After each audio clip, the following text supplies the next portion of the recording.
bonjour à toutes et tous. Alors j'ai un peu la crève, hein, c'est pour ça que vous m'avez pas vu depuis un petit moment. Petite crève qui ne passe pas. Alors désolé pour la voix, hein, mais bon, on va faire avec.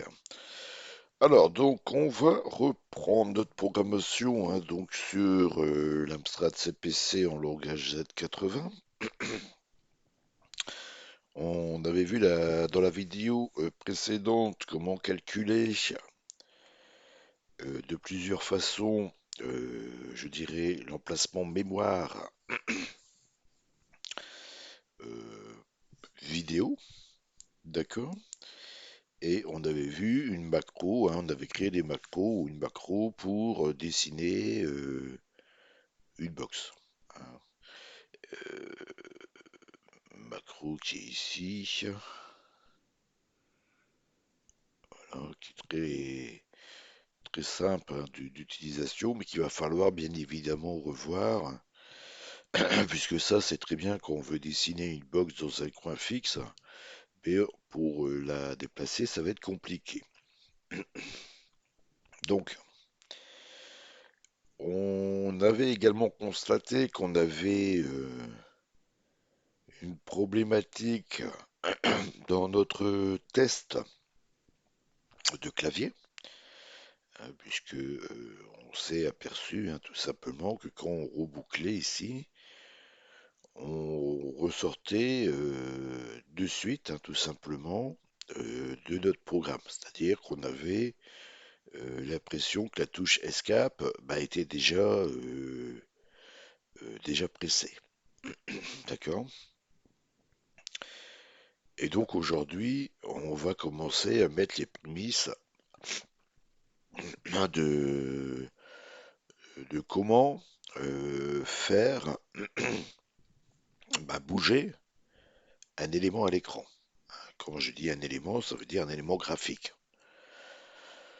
Là, on va essayer de faire bouger, je dirais, enfin l'objectif c'est de faire bouger notre box, hein, et on va voir un peu la notion de ce qu'on appelle une variable en programmation, hein. Donc en programmation, une variable est un emplacement dans la mémoire qu'on a défini nous-mêmes, hein. On définit un emplacement dans la mémoire où on va mettre des valeurs qui ont pour euh,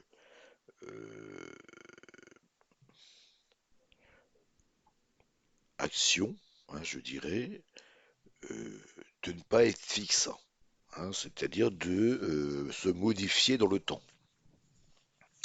C'est ce qu'on appelle une variable. Donc vous voyez une variable comme étant une boîte dans laquelle on met un objet et que cet objet va se transformer en autre chose, hein. Donc, ce que nous allons voir, nous, aujourd'hui, ben, c'est comment créer des variables et comment utiliser ces variables. Alors, avant toute chose, on va justement, par rapport à cette notion de variable, corriger notre test clavier. Donc vous vous souvenez sûrement, hein, si vous avez regardé les vidéos concernant cette chaîne, et notamment le Z80 sur Amstrad CPC, on avait implanté, nous, la matrice clavier à l'emplacement mémoire 40. Puisqu'on n'avait rien à cet emplacement mémoire, on s'est dit on va l'implanter là, hein, de 40 à 49. La problématique de l'avoir implanté à cet emplacement-là, c'est que quand le programme se compile, hein, quand on fait donc notre disquette, il met donc à l'emplacement de 40 à 49 des zéros. Mais 0, 0, 0, 0, 0, 0, 0, 0. Et par conséquence, là, on a une problématique, c'est que du coup, quand notre programme arrive sur notre test ici de clavier, bah, il tombe sur 0, 0. Donc le test, à savoir si bah, la touche escape est pressée ou pas, comme il faut qu'il soit égal à 0 pour qu'il soit pressé, enfin le test doit nous retourner 0, hein, bah, il nous retourne 0.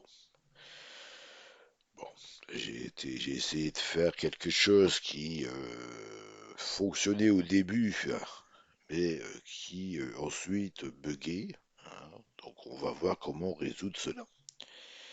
Alors, du coup, moi, ce que j'ai fait, ben, j'ai revu ici,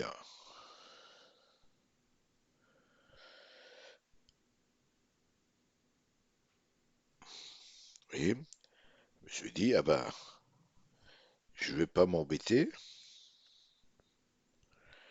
je vais charger euh, mon, mon buffet hein, de mon clavier, c'est-à-dire les 10 octets de ma matrice clavier à l'adresse 60 et non plus à l'adresse 40, et je vais vous expliquer pourquoi. D'accord? Et donc, du coup, mon buffet, l'adresse de la RAM de mon buffet bah, sera donc également à l'emplacement 60 en mémoire. D'accord? La taille de mon buffet ne change pas, hein, on a toujours 10 octets. Hein, d'accord? Alors, et si je reviens ici, bah, mettons, moi, ce que je fais ici,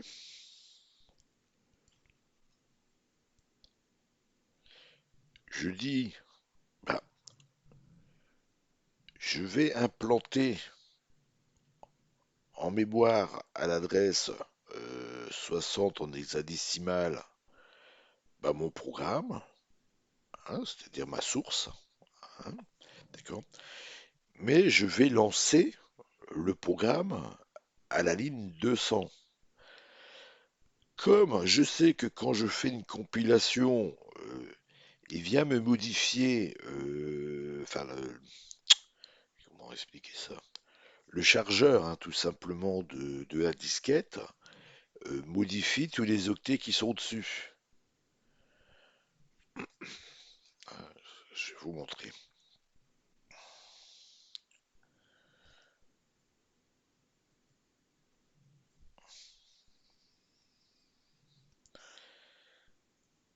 Bon, ça, c'est RASM qui vient modifier les 40 ou 40, les 60, enfin, je montre parce que c'est en hexadécimal, puis j'ai pas envie de.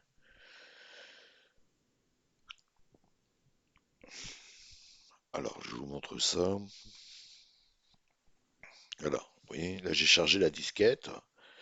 Et si je vais dans la mémoire éditeur, ici, vous voyez, le RASM va, lui, gérer tout ça. C'est-à-dire de l'emplacement de mémoire 0 à ici, tout ça. L'entête là est créée par RASM pour que l'Amstrad CPC puisse fonctionner, hein, bien évidemment. Hein. D'accord? Et nous, on avait implanté à l'adresse 40, ou 40 ou 40 ici, là, des informations. D'accord? Et notre clavier, notre matrice de clavier. Bon, alors du coup, ça fonctionnait pas correctement. Donc du coup, je me suis dit, ben c'est pas grave, puisque Raz vient modifier tout cet emplacement ici, et qu'ensuite ça pose une problématique dans ma gestion. Ben, puisque quand je charge euh, mon programme, si vous préférez, je peux pas mettre des FFFFFF ici. C'est-à-dire que le clavier, si vous préférez, la matrice du clavier doit être initialisée à FFF. Puisque quand on clique sur une touche, on passe à 0. Si je relâche, je suis à 1. D'accord? Et du coup, l'initialisation de ma matrice, je vais mettre que des FF. D'accord? Donc du coup, c'est pas grave, hein. Après, on peut hein, utiliser ces zéros, enfin l'emplacement qui est ici, on pourra l'utiliser, hein, c'est pas gênant. Mais je ne peux pas l'utiliser de suite. Il faut que je puisse d'abord charger euh, la disquette qui va me mettre tout ça à zéro, hein. Donc si moi dans mon programme je dis ben je les mets à FF, ah, si je commence à l'emplacement mémoire de mon programme à 40 et que je dis bah tu me mets 9 FFF ici, ben lui il va pas me les charger au fait, il va me remettre ce qu'il y a ici. Hein, puisque par défaut, RAS, quand il va créer la disquette, il va me faire ça au fait, hein. Il va me mettre le nom de la disquette, le nom du programme en binaire. D'accord? Bon, une fois que c'est chargé, ensuite je peux revenir modifier. D'accord? Bon, donc l'idée donc c'est de mettre la matrice, hein, créer un espace de variables, puisque le clavier c'est un nombre d'octets qui va varier, hein, tout simplement. C'est 10 octets qui vont varier selon que les touches sont appuyées ou pas. Donc, j'ai dit, moi, je commence à implanter mon programme à l'adresse 60 et je le lance à 200. Donc, j'ai entre 60 et 200 réservé un certain nombre d'octets, hein, de 60 à 200, pour implanter, du coup, des variables. Et ces variables, donc, du coup, sont ici. Hein. Donc là, ici, je commence à 60. Donc là, ici, je suis à l'adresse 60. De 60 à 69, eh ben, je vais définir 10 octets AFF, qui sera ma matrice. D'accord? C'est pour ça que ici, je lui ai dit que ça on commençait à l'adresse 60. D'accord? Donc mon buffet RAM, je l'ai mis à 60.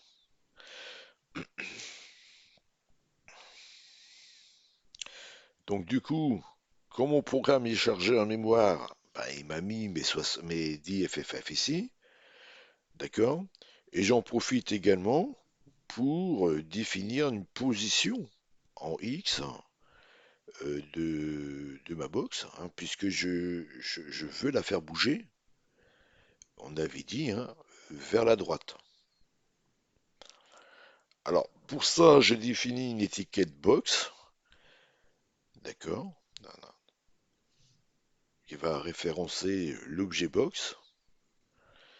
Dans cet objet box, je mets .pose x, yx, c'est-à-dire que je vais définir euh, une valeur 16 bits qui va récupérer y et x.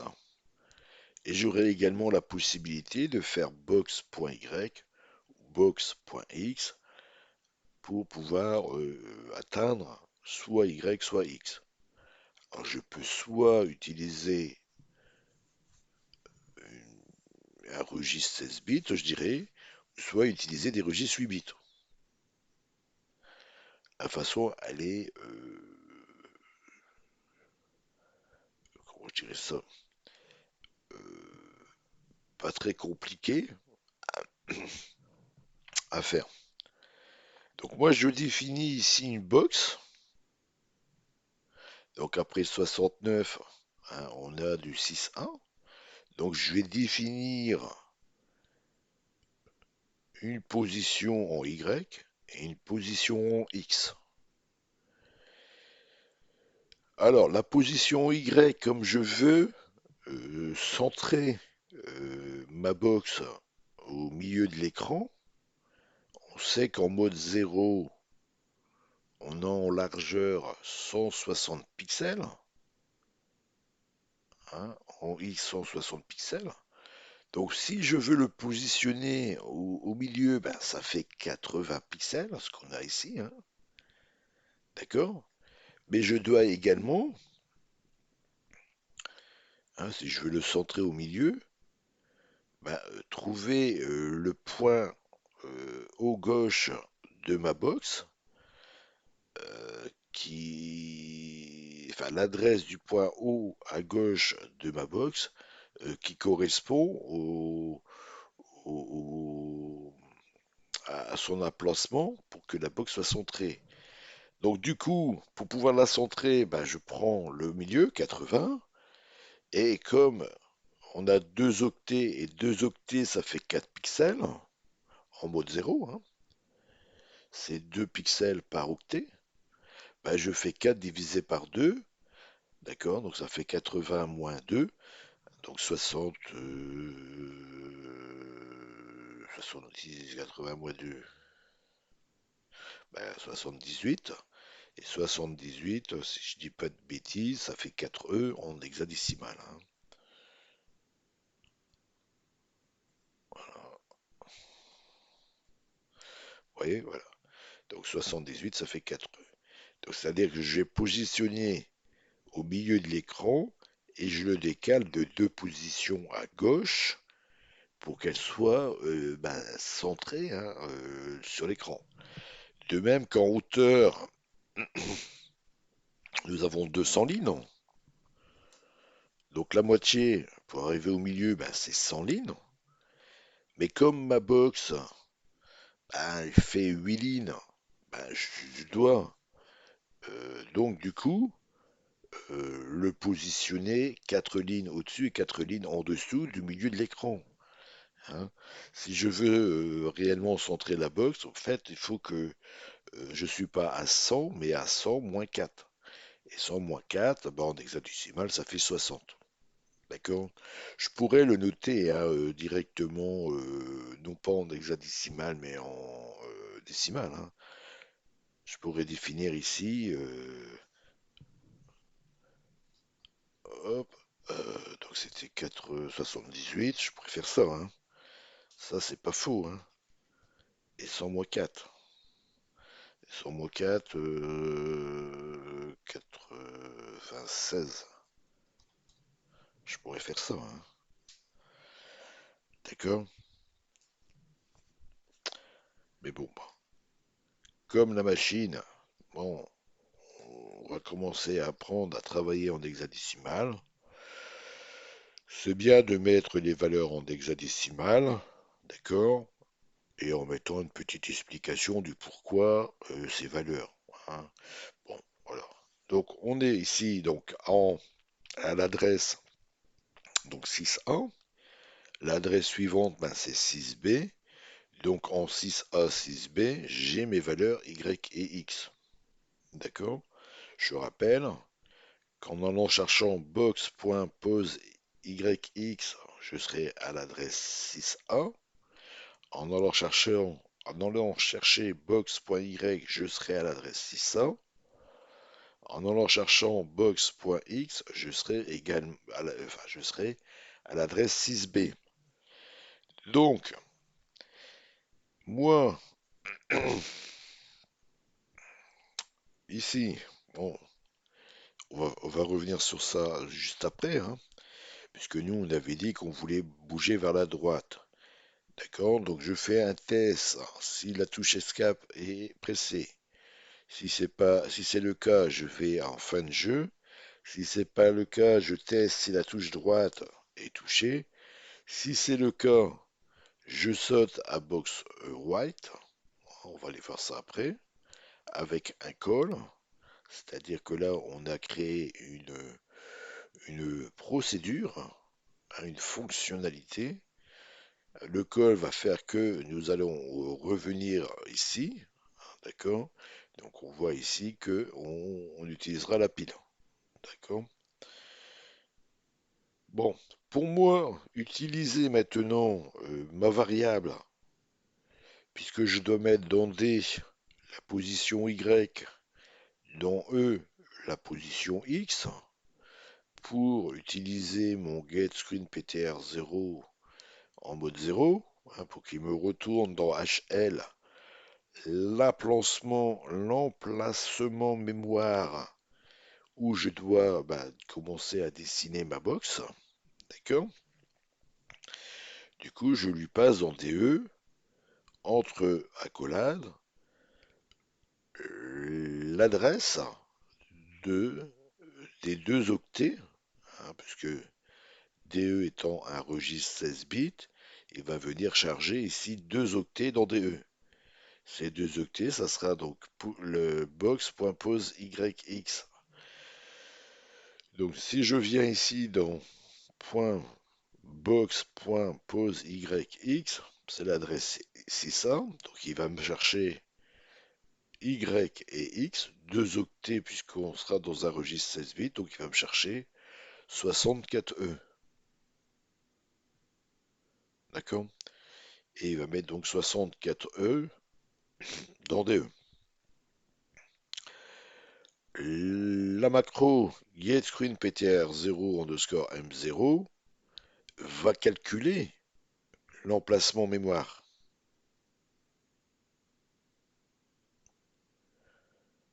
par rapport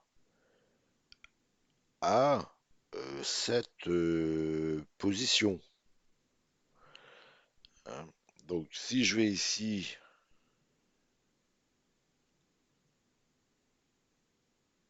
alors il est où? C'est là, c'est lui, voilà. Bon, on l'avait vu hein, sur la vidéo précédente. Hein. Donc là, le PTR MR0, enfin 0-M0,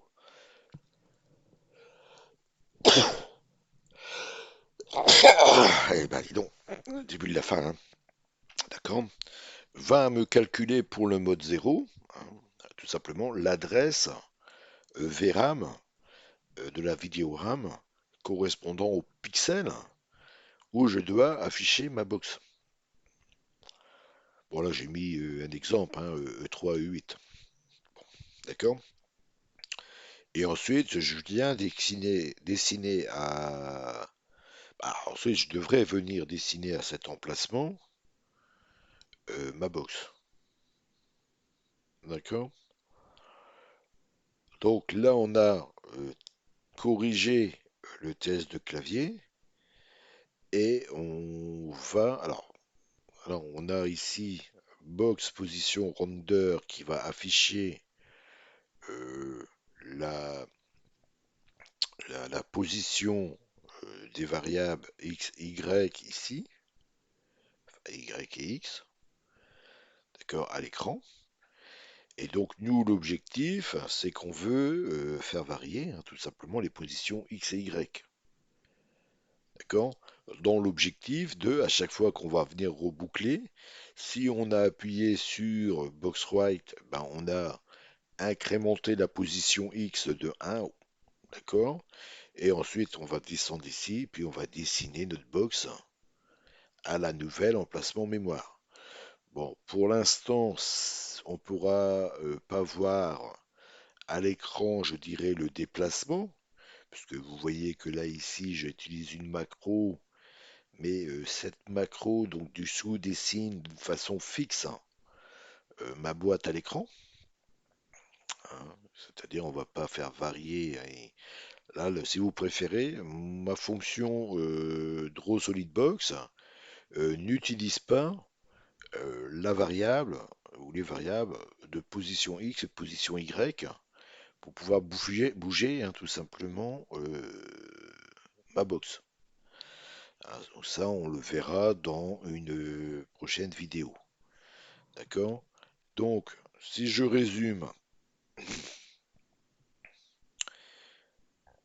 alors on est dans notre gamme loop. On va donc tester la touche Escape. Si elle est pressée, on quitte. Si elle n'est pas pressée, la touche, on continue. On teste la touche White, key White, c'est-à-dire la flèche vers la droite. Si elle est pressée, on saute à Box White, d'accord, que j'ai mis dans nos sous-routines ici. Que fait Box White?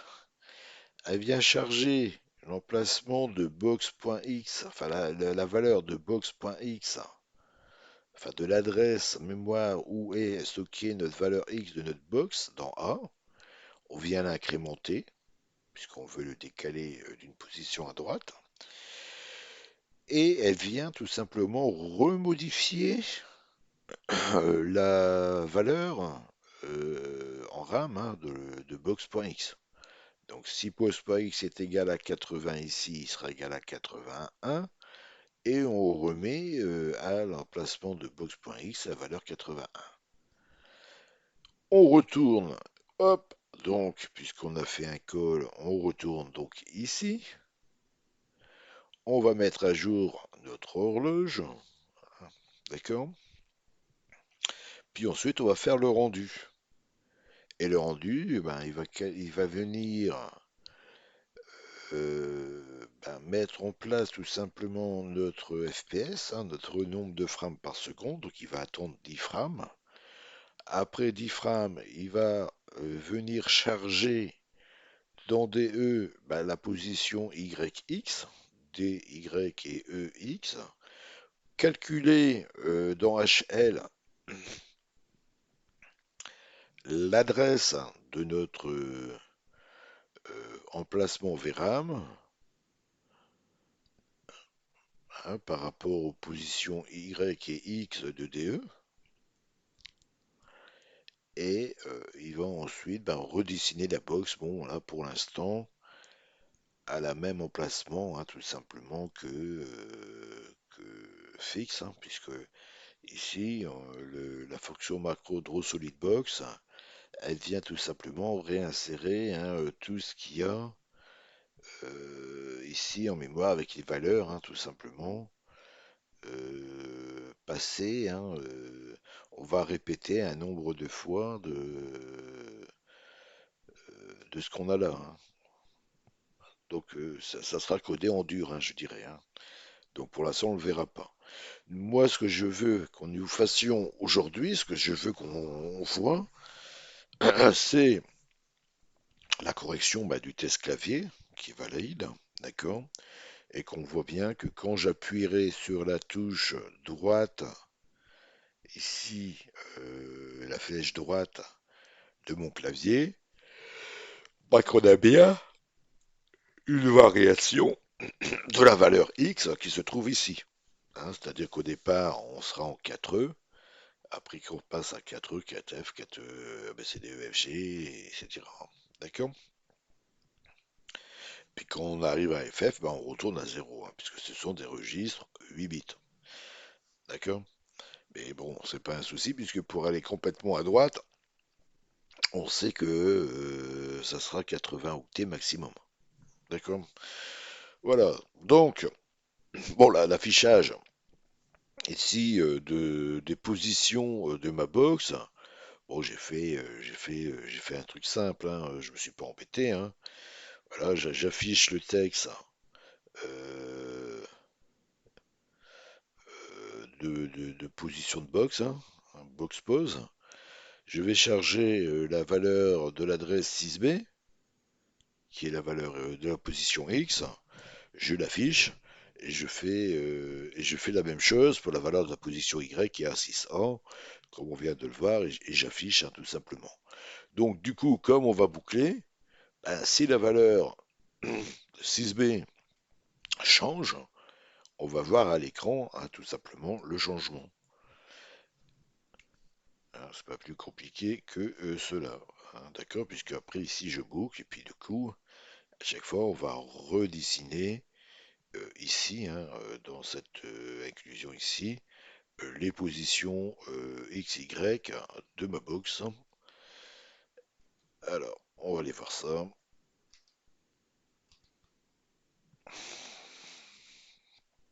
Donc je compile.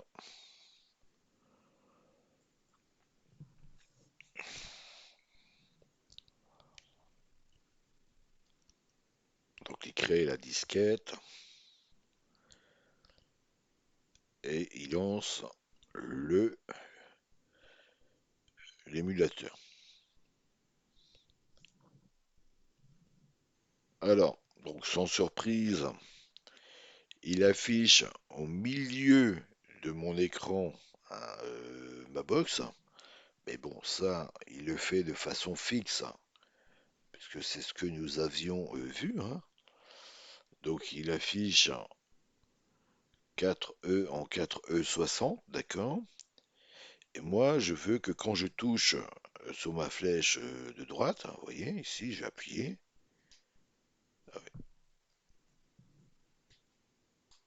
Vous voyez, il bouge.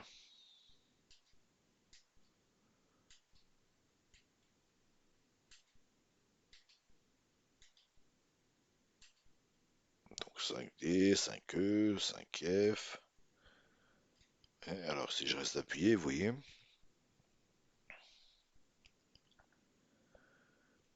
on a donc notre position X qui bouge. Alors on ne voit pas encore notre cube bouger, parce que lui, pour l'instant, sa position est fixe.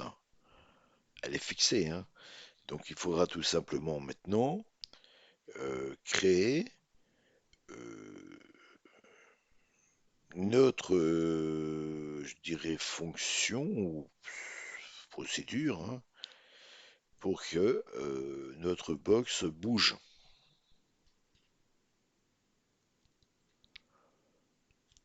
Alors vous voyez que là j'arrive en F et alors vous voyez ici hein, la modification de XY. Hein. Donc si j'arrive ici alors 8, 9, A, B, C, D, E et F, ben, je vais ici retourner à 0 puisque j'ai dépassé ben, le- le maximum, je dirais, du compteur, enfin de l'octet, hein, du registre, hein, donc il retourne à 0. D'accord? Voilà. Donc on a dans cette vidéo vu comment créer euh, des variables, d'accord? Comment utiliser ces variables, d'accord, pour pouvoir justement avec le test de clavier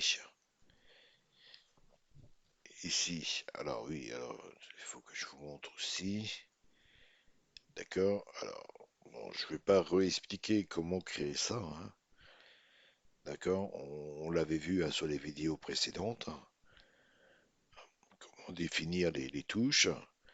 Et je vais pas non plus vous remontrer ça, qui est comment tester la touche, si une touche du clavier est pressée. Hein. Tout ça, on l'avait vu dans les vidéos précédentes. D'accord? Donc la seule chose ici à savoir, ben, c'est voilà, on vient récupérer les touches du clavier. Donc la touche de droite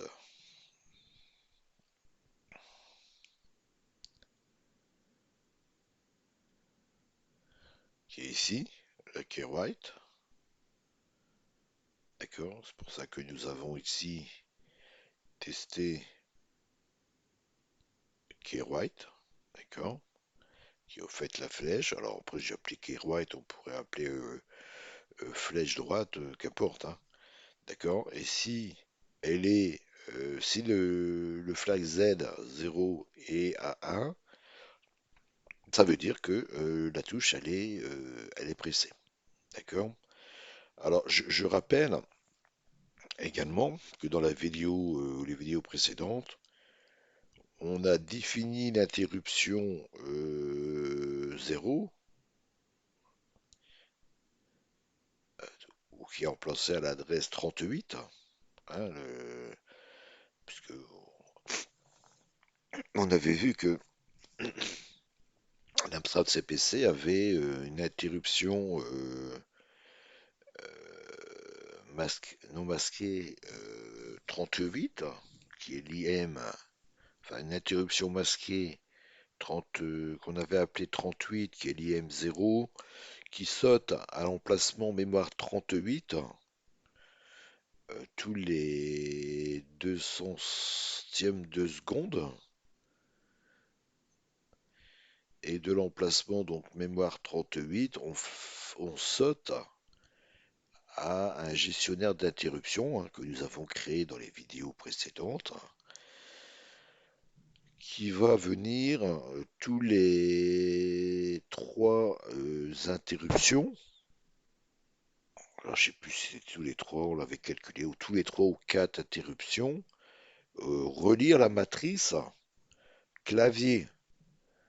Hein, c'est-à-dire du coup, si la touche, on n'a aucune touche de clavier cliquée ou actionnée, ben, il va nous remettre tout simplement à l'emplacement de la mémoire 60, là où on a mis notre matrice de clavier, ben, va nous remettre des FFF sur les 10 octets constituant la matrice de notre clavier Amstrad. D'accord?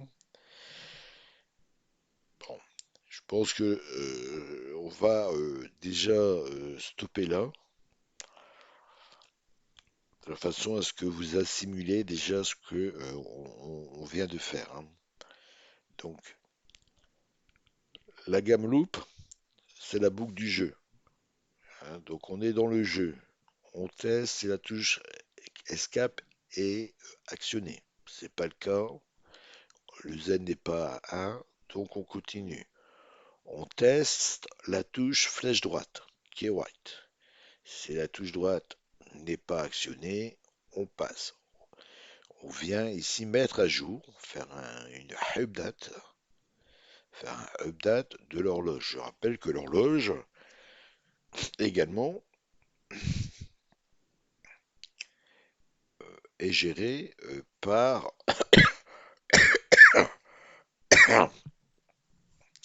et pas gérée par, est gérée grâce aux interruptions masquées, qui va nous permettre de savoir à chaque fois combien de frames sont passés, hein, c'est-à-dire de balayage écran. Une fois que nous avons 10 balayages écran ici, eh ben, on vient ensuite afficher, hein, tout simplement une seconde, hein. C'est-à-dire qu'on a défini que on a recalculé donc qu'il fallait autant de fois de diaphragme, donc 6, pour dessiner une seconde. Et quand on avait 60 secondes, une minute, et quand on avait 60 minutes, une heure. D'accord? Voilà. Donc la prochaine étape, nous, maintenant qu'on va devoir faire ou voir, c'est alors, dans un premier temps, on va voir, alors, avant d'arriver ici, hein, hop, donc, prochaine étape ici, puisque ça, c'est fait, ça marche. On va donc ici afficher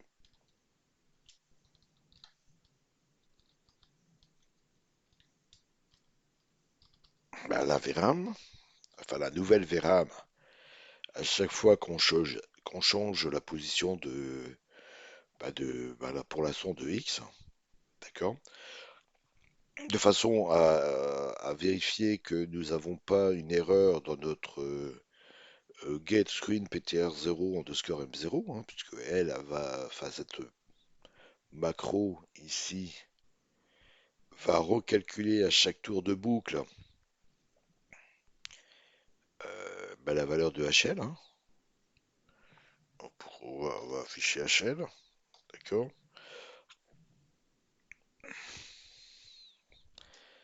Et on va devoir donc maintenant bouger,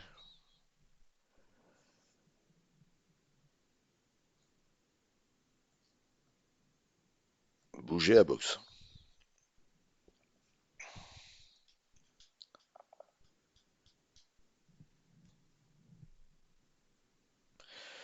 Bon, la table de lutte, on verra, ben, c'était pour pouvoir calculer l'adresse mémoire.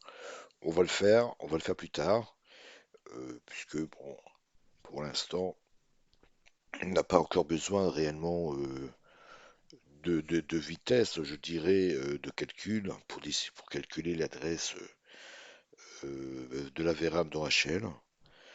On y viendra sûrement, mais pour l'instant, on reste sur une progression, je dirais,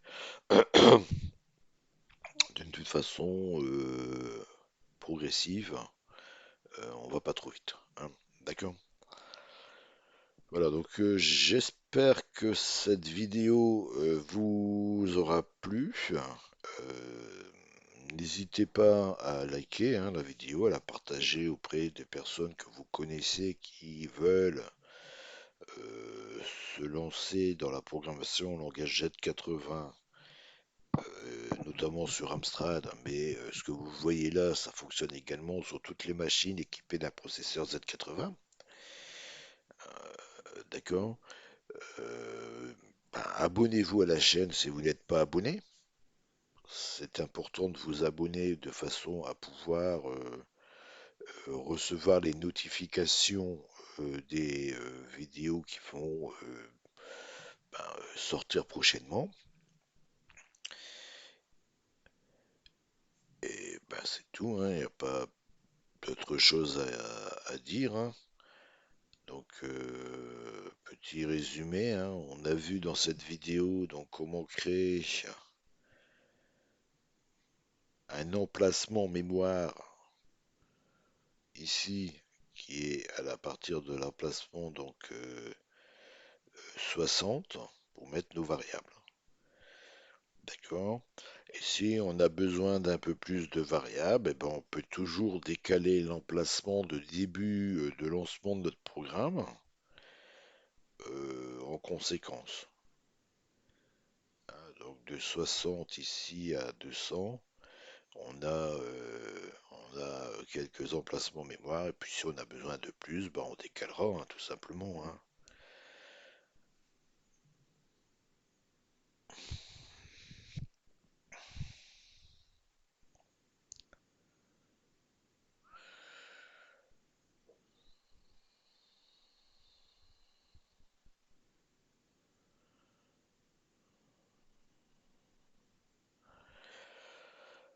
Alors on cherche toujours, hein, bien évidemment, à avoir un minimum, hein, tout simplement d'octets et un maximum de vitesse en termes de cycle, hein, dans notre code, hein. D'accord?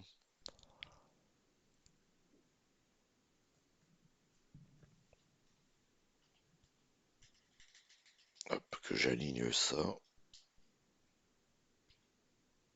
Voilà, c'est mieux comme ça. Voilà, donc je vous dis donc à la vidéo prochaine. N'hésitez pas, comme je vous disais, à vous abonner pour recevoir la notification, hein, tout simplement, des prochaines vidéos.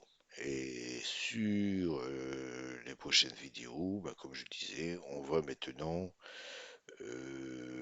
voir comment donc créer donc une box, mais de façon à ce que celle-ci puisse être en corrélation avec les variables et donc se déplacer conformément aux variables, hein, aux positions x et y. Pour l'instant, à la position x. Ensuite, on fera la position y, bah, qui sera pas très compliquée, hein, puisque c'est vous avez fait x, vous avez fait y. On va faire ensuite vers le haut, vers le bas. C'est pareil, hein, c'est pas plus compliqué, mais on va gérer Y au lieu de X, donc c'est exactement la même chose. D'accord?